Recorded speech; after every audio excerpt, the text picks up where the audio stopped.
Starting Dillon Gabriel brings us one step closer to seeing Shedeur Sanders this season for the Cleveland Browns. We'll talk about it coming up on the Locked On Browns podcast.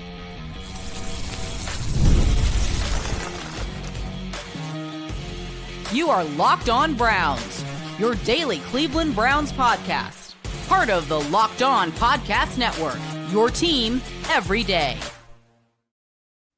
What's up, Dog Pound? I'm Spencer German, your host of the Locked On Browns podcast. I'm proudly covering your Cleveland Browns each and every single day in the land and on the road. Shedeur Sanders' silent locker room video interview now has some important context. Plus, he may not have been promoted to quarterback number 2, but we are one step closer to seeing him play on the football field or play for the Cleveland Browns. And is there really a world where Kevin Stefanski could go back to Joe Flacco? I do want to thank you for being in every day with the Locked On Browns podcast, making us your first listen every single day. Remember, you can find Cleveland Browns content with Locked On Browns every week, Monday through Friday, guaranteed. And today's episode is brought to you by PrizePicks. Download the PrizePicks app today. Use code LOCKEDONNFL to get $50 in lineups after you play your first $5 lineup. And as I talked about on yesterday's show at the kind of conclusion of a very, very busy day out in Berea for the Cleveland Browns before they jumped on some buses, went to the airport, and flew out to London, I was part of the scrum. I shared it on my social media account at Spencito_, the video of Shedeur Sanders talking to the media, but not really talking to the media.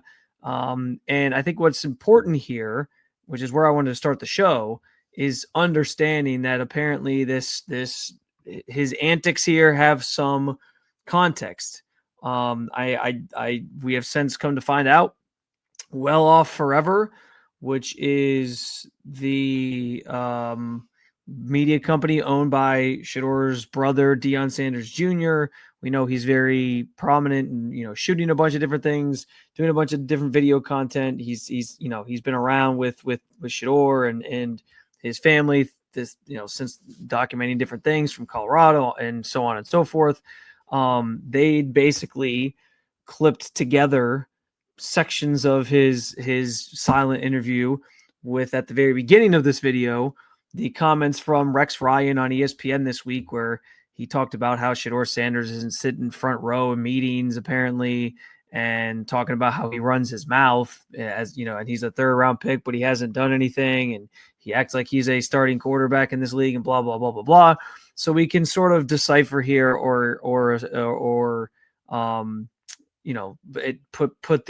the dots on the idea that the response from Shedeur here, the silent treatment, if you will, wasn't him necessarily trying to, it wasn't him not responding or not wanting to talk about Dillon Gabriel becoming the starter.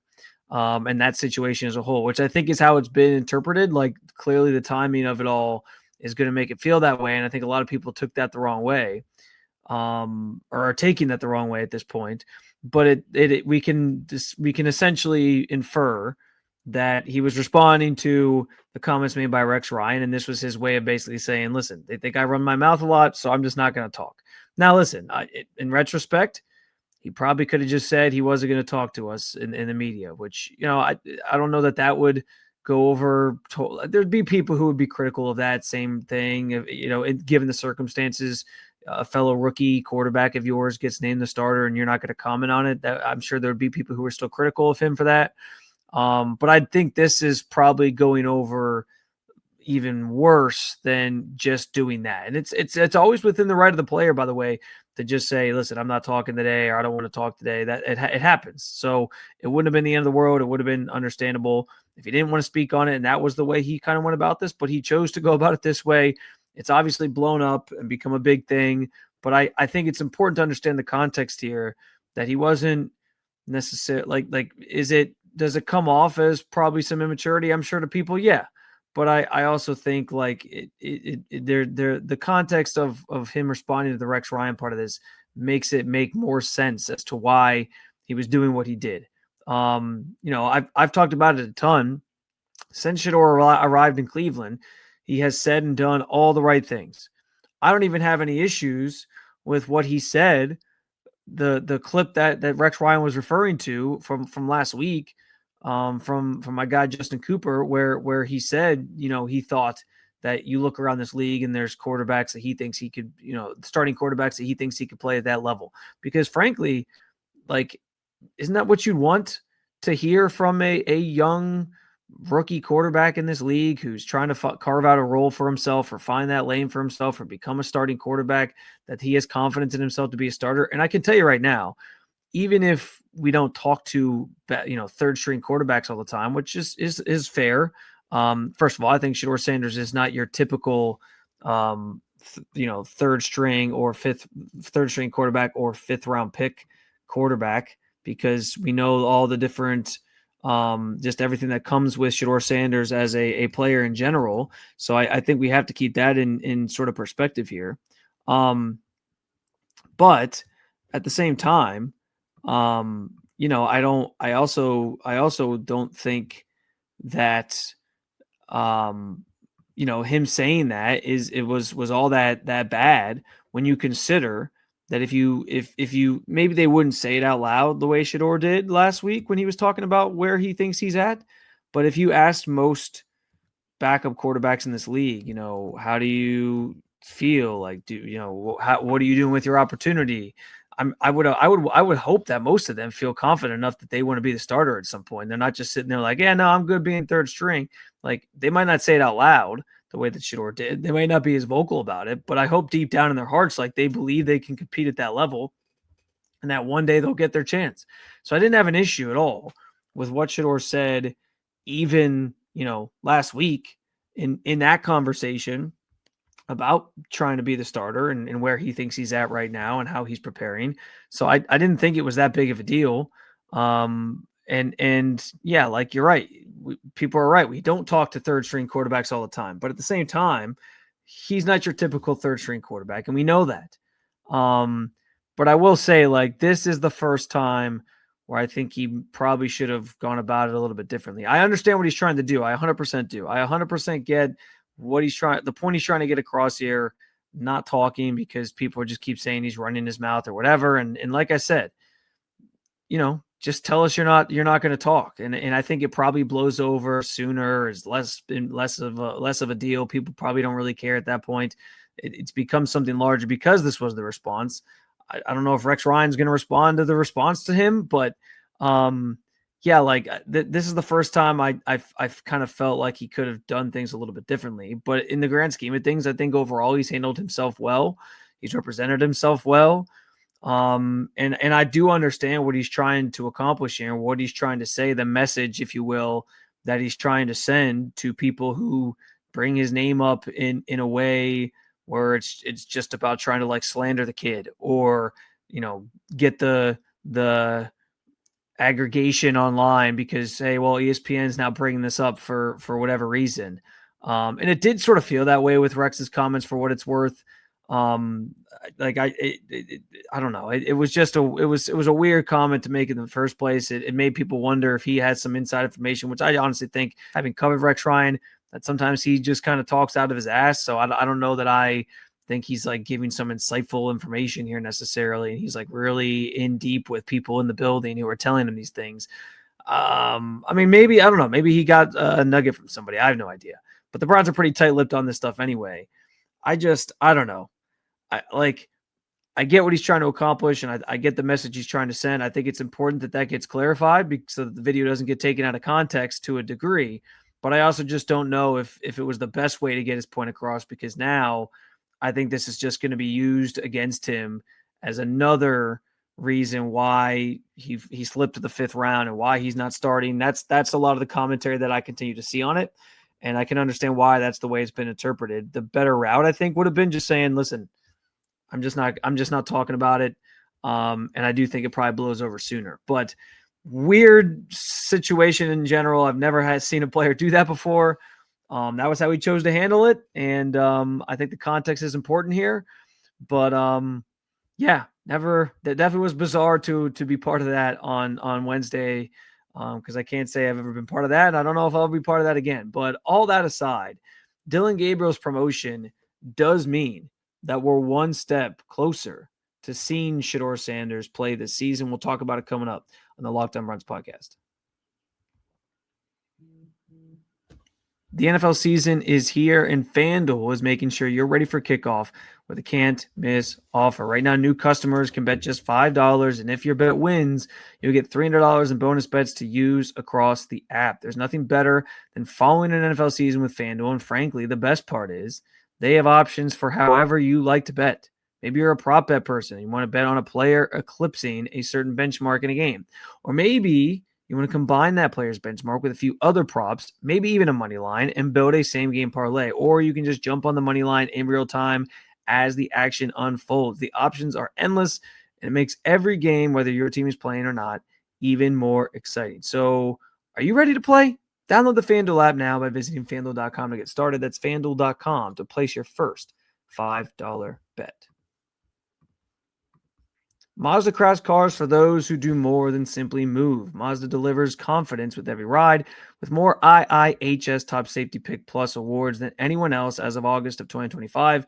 They make cars that keep you and your family protected. From footwork to breathe work, athletes sweat all the details. Mazda brings the same intention to how we craft every model. You can feel Japanese craftsmanship in every vehicle, with the metallic accents to available Napa leather upholstery. Plus, all-wheel drive comes standard in every crossover SUV, so you can drive with confidence through almost any season, which is great if you live in Cleveland, because this time of year, as you know, you can get all 4 seasons in a single day sometimes. Like our players, we sweat every detail, because when you make every move count, impossible becomes irrelevant. Mazda, move and be moved.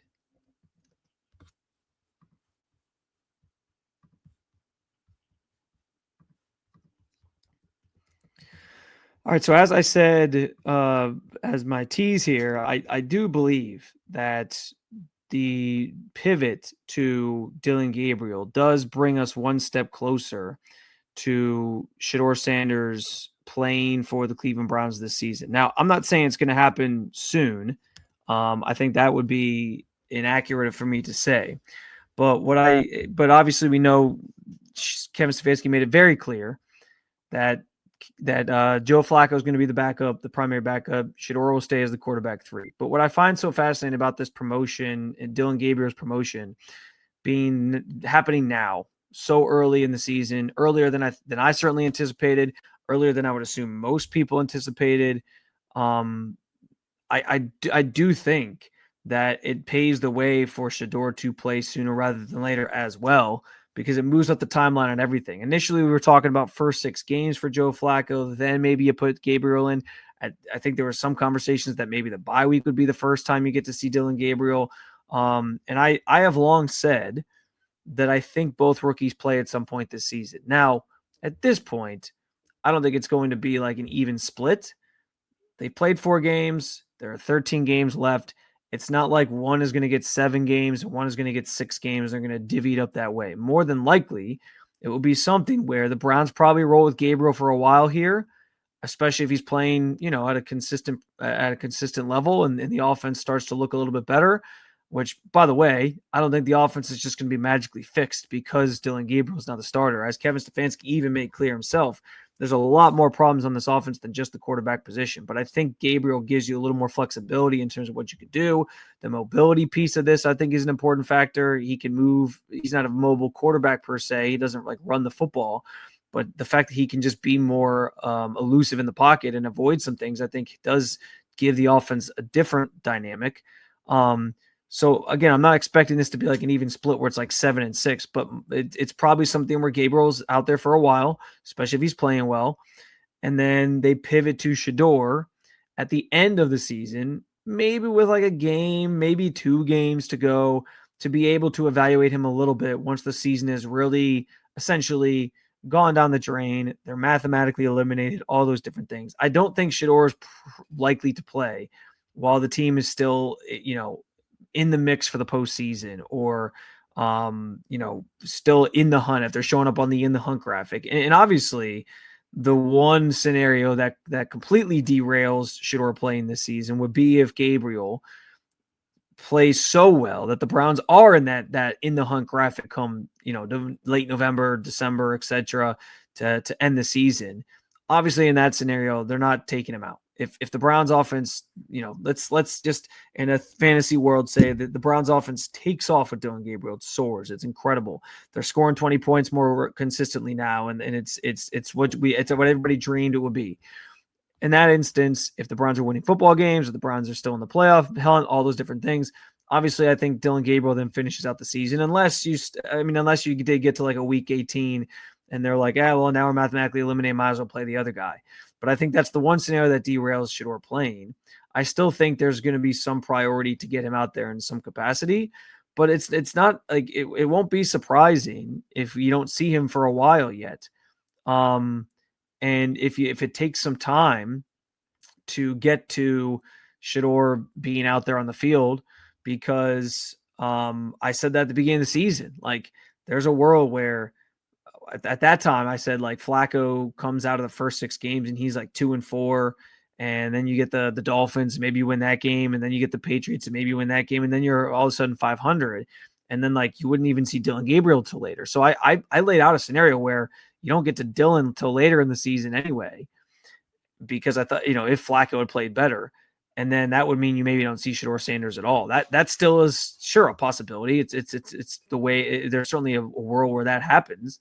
But I do think that because the Dillon Gabriel phase of this has started sooner than most expected, I also think that means that you probably see Shedeur Sanders at some point this season. I think there's almost guarantees that you'll see him, because the season's already off to a rough start. You're 1-3. Listen, you might beat the Vikings this weekend. We'll talk more about that on Friday, and also in our crossover episode with Luke Braun of Locked On Vikings, like the possibilities of winning that game, what that looks like, the path to victory, all those different things. They could come out victorious in this game, and I think that obviously bodes well for Gabriel to keep the job and keep playing, and see how long he can keep this thing rolling, for sure. But the season's already in a bad spot, and they're trying to get the nose up on this thing. But it doesn't mean that things are going to like turn around miraculously. So I do think you get to a point where the season is off. You're out of the playoff equation. You kind of know the direction it's going, and then it does become about that evaluation piece. Like, let's see what we have in certain guys, and I think that's where Shedeur sort of slots in, even if it's just for a game or two at the end of the season. And no, you won't get the full picture of Shedeur Sanders in 2 games. You're not even really going to get the full picture of Dillon Gabriel in, let's just estimate, like 8, maybe 10 games, maybe more. We'll see. You want as many of these games as possible to be able to evaluate these guys, but one season, especially, not even a full 17 game schedule, will not give you the full picture on a guy. And it could set up a scenario where they're back next year with both these guys, still trying to evaluate them and see if they can be their quarterbacks of the future. So there's still a lot of questions there.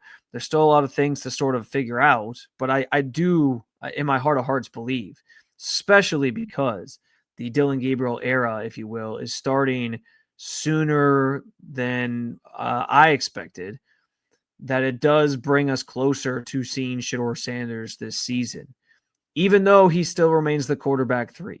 I know he didn't get promoted to quarterback 2 in this conversation or in this scenario that they're making the change, but I still think, in the name of moving forward here, he still there's an even better chance that he plays at some point this season. I don't think it's happening anytime soon necessarily. I'm talking like late in the year. We're talking like December and in January. But obviously barring injury. If there's an injury, that changes everything to Gabriel or Flacco or whoever. But I do think that for sure the move to Dillon Gabriel, especially this early in the season, brings us closer to the doorstep of getting to see Shedeur Sanders at some point in 2025. Is there a world where the Browns could actually go back to Flacco or even turn things over to another quarterback? We'll talk about it coming up on the Locked On Browns podcast. The NFL season is obviously back, and honestly, there's nothing better than being in the stadium surrounded by fans cheering on your team. But let's be honest, getting tickets can be a hassle between queues, login screens, and prices jumping at checkout. It's a frustrating experience. That's why I use Gametime, the app that gives the advantage back to the fans. Gametime became my go-to app for buying tickets. I kid you not, just last year, I was buying tickets for my wife and I to go see Ohio State, Michigan. Gametime is fast, easy, and backed by the Gametime guarantee. You'll always get 100% authentic tickets delivered on time and at the best price. Plus, all fees are included. So the price you see is the price you pay. I pulled up on Gametime, and in just a couple taps, I saw amazing deals. You can too. I'm talking about tickets to your favorite NFL games for as low as $100. Download the Gametime app, create an account, and use code LOCKEDONNFL for $20 off your first purchase. Terms apply. Again, that's promo code LOCKEDONNFL for $20 off. Swipe, tap, ticket. Go download Gametime today.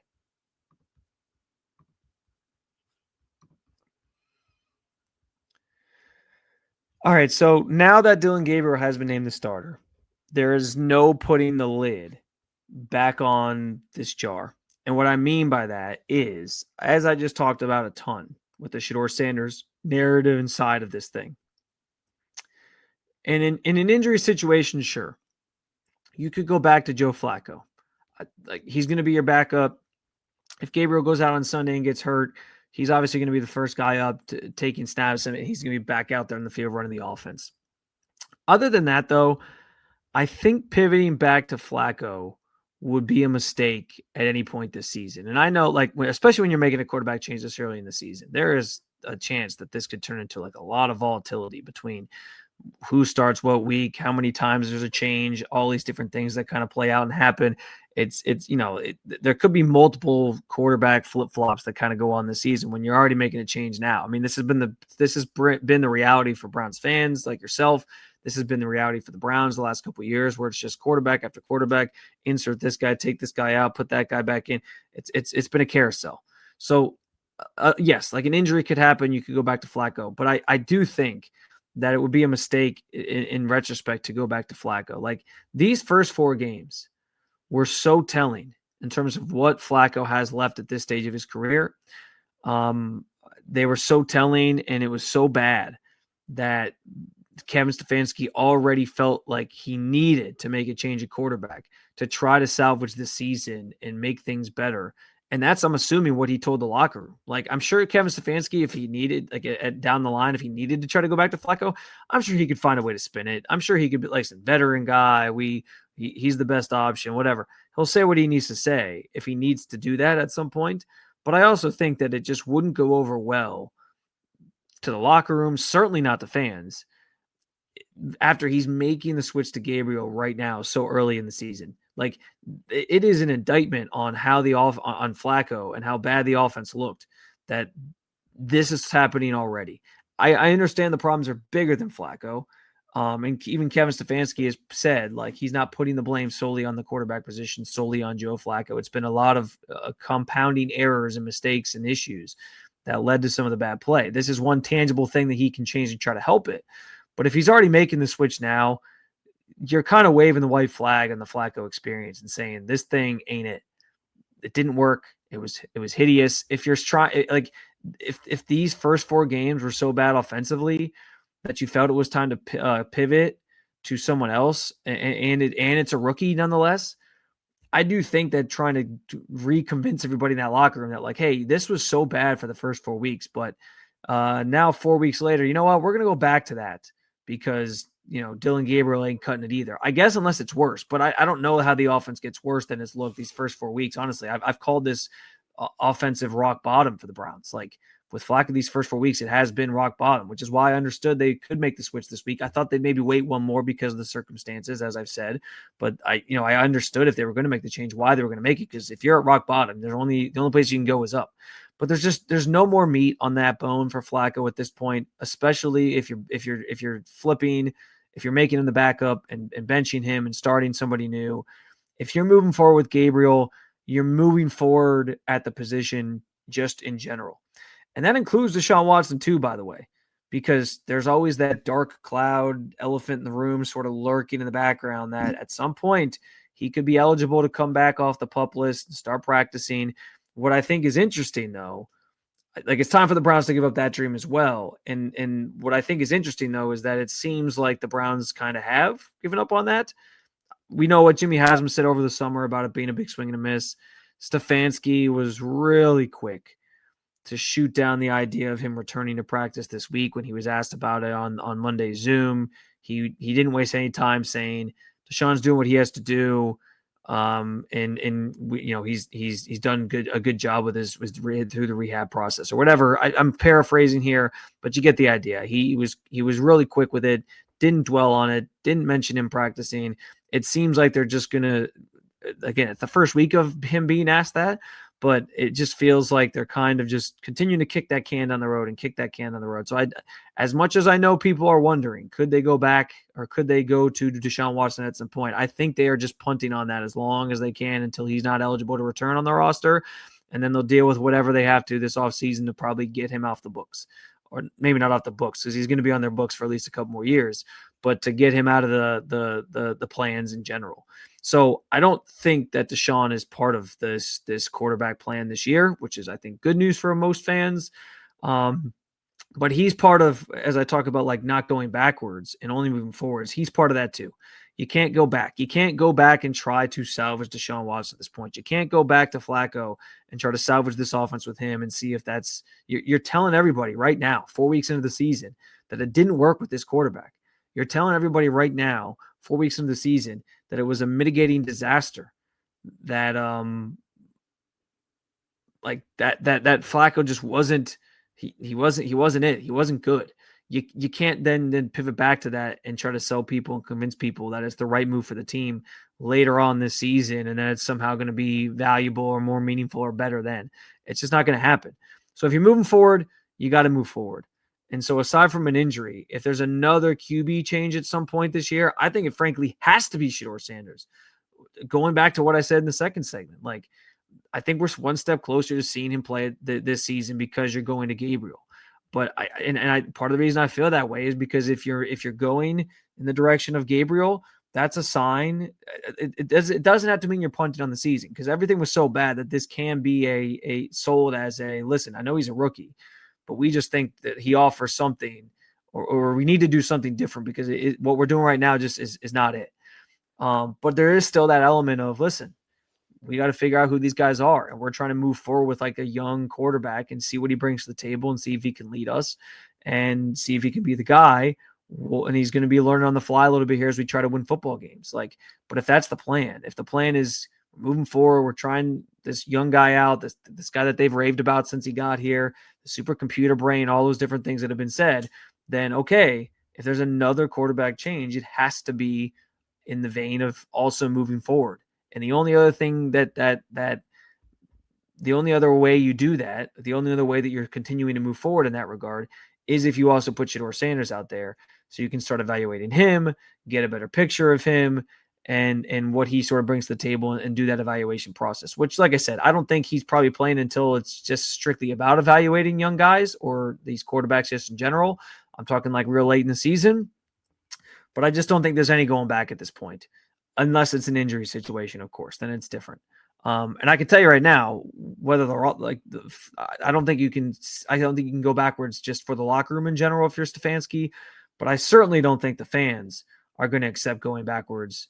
And that's just, I think, the nature of being a fan in general. I mean, especially here in Cleveland with all the quarterbacks that have come through these walls over the years, Gabriel's the 41st quarterback to start for this team since 1999, which is wild to think about. But we know that jersey in the window storefront is so long. We knew that kind of coming into this thing. But like fans are always ready for the next thing once the first thing fails. So once they've seen enough of one thing or the older thing or the first thing, they go to the next thing pretty quickly. So there's no world where fans are going to be on board with going backwards to Flacco. And I know that this organization can't just make decisions based off what the fans want, but the fans are only going to be on board with moving forward at this point. So if it ends up being, all right, we're going from Gabriel to something else this season, from the fan standpoint, it's going to be Sanders that they want to see. And I think that also probably is the best way to do it in the locker room from a locker room standpoint, because you're telling everybody right now that the offense is putrid.